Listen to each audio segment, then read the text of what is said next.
Hello students,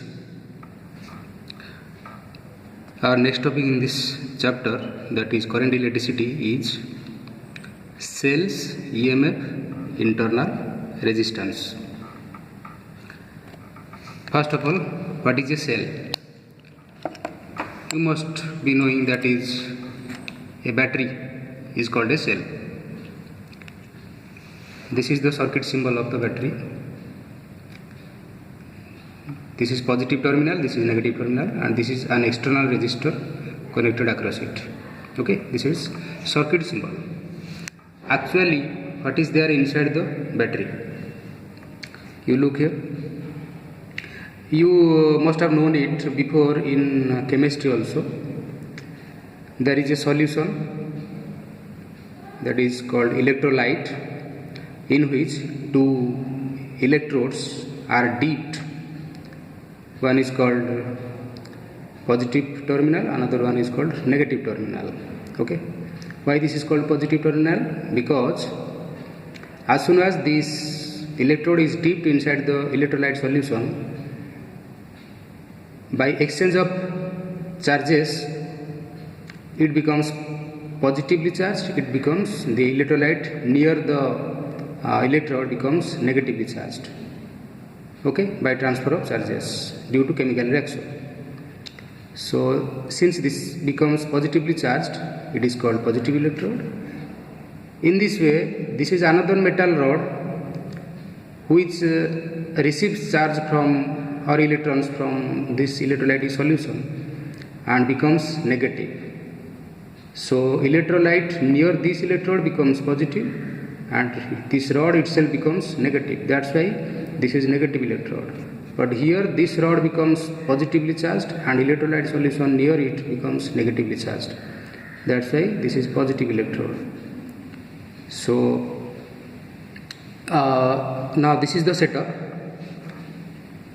So this is positive charge, this is negative charge. That means if you connect a resistor, of course there will be a current in this path. Okay, this is the operation of a battery or cell. Okay. Now, what is EMF? EMF means electromotive force. Okay, electromotive force. Here it is. Electromotive force. Here, force does not mean it is actually a force. Remember it. Electromotive force is not a force. Okay, rather it is a potential difference.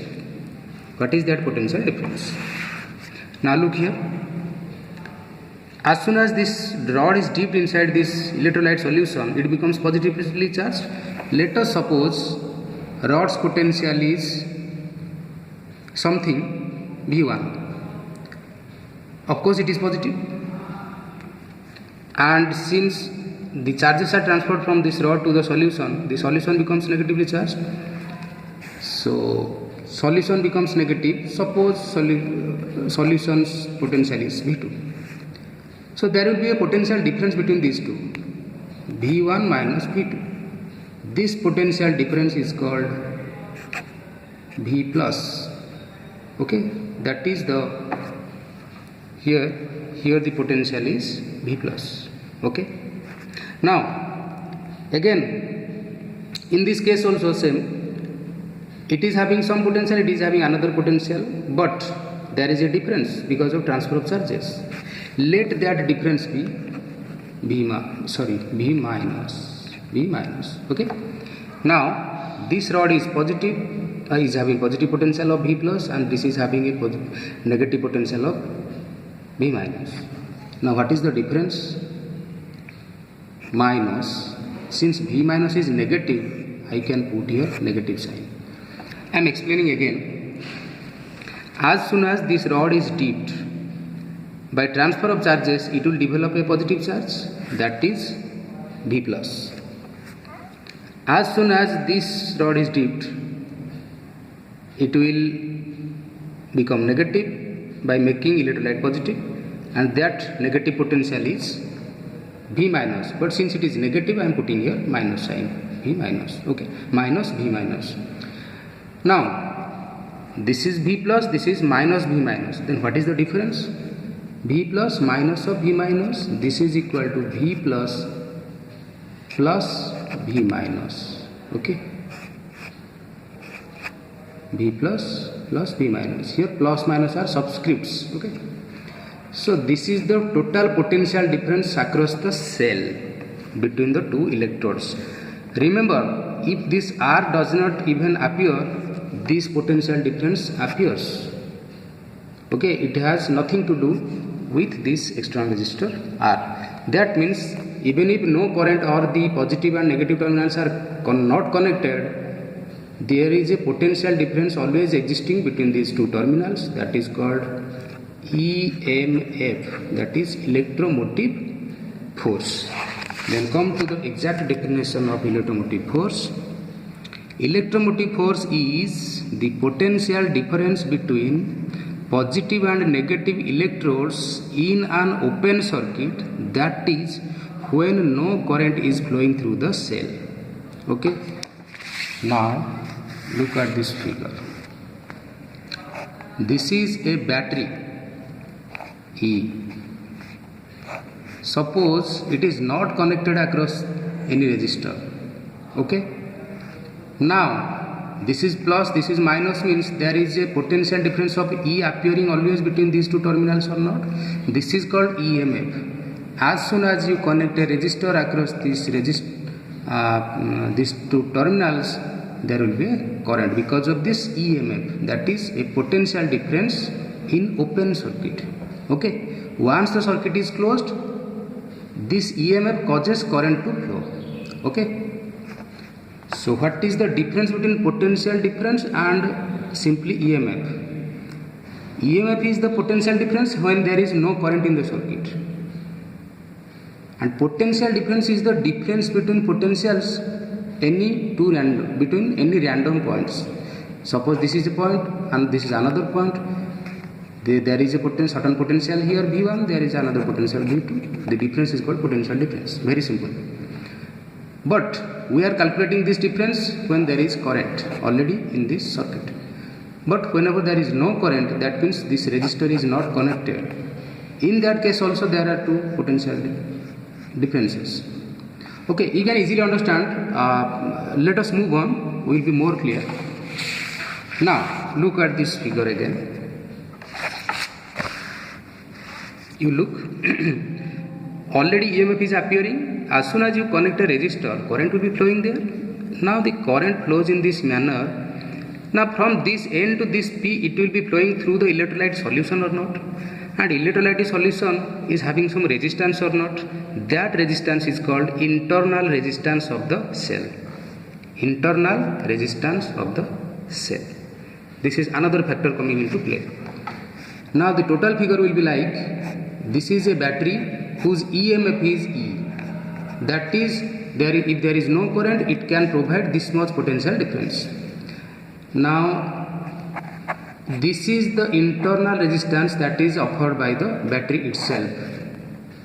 Okay, so even if you do not connect any resistor between these two terminals and simply connect these two terminals, there will be one current through this battery which will that will cause a potential drop across its internal resistance. That means all the energy will be consumed by the internal resistance itself. Okay, so to utilize the potential EMF, we can connect one resistor here R. Okay, now the current flows like this. Okay, this is current I. So I flows both through R and R also. E is the EMF, that is potential difference whenever, now you look, this is E. Now you look, these two terminals are not connected. That's why the total EMF, that is potential difference, will appear across these two terminals initially, because no current means R will never consume anything. But as soon as there is one R connected here, that current will flow up through R as well as this R also. That means there will be two drops. Okay. Now after having a drop here, the remaining part will be dropped here. So this part is called capital V, that is potential difference across the external resistor, and this is the potential difference we get actually for our operation. Okay, so this is the current. Okay, now I can write it as E is equal to, this is the total supply. One drop is here. What is that drop? IR, plus another drop is here, that is IR. So total for IR, I can, let me first find out the current. R plus R, this implies I is equal to E by R plus R. This is the current offered by the battery or cell whenever an external resistor R is connected across it. Got my point? Another point here, again come to this step. E is equal to IR plus IR. Total current into external resistance IR is equal to V or not by Ohm's law. This is V. This implies V is equal to E minus IR. This is also called cell equation, where V is the potential difference offered by the battery whenever there is a current of I in the circuit. Okay, E is the EMF of the battery and R is the internal resistance of the battery. Okay, so much for today. Thank you.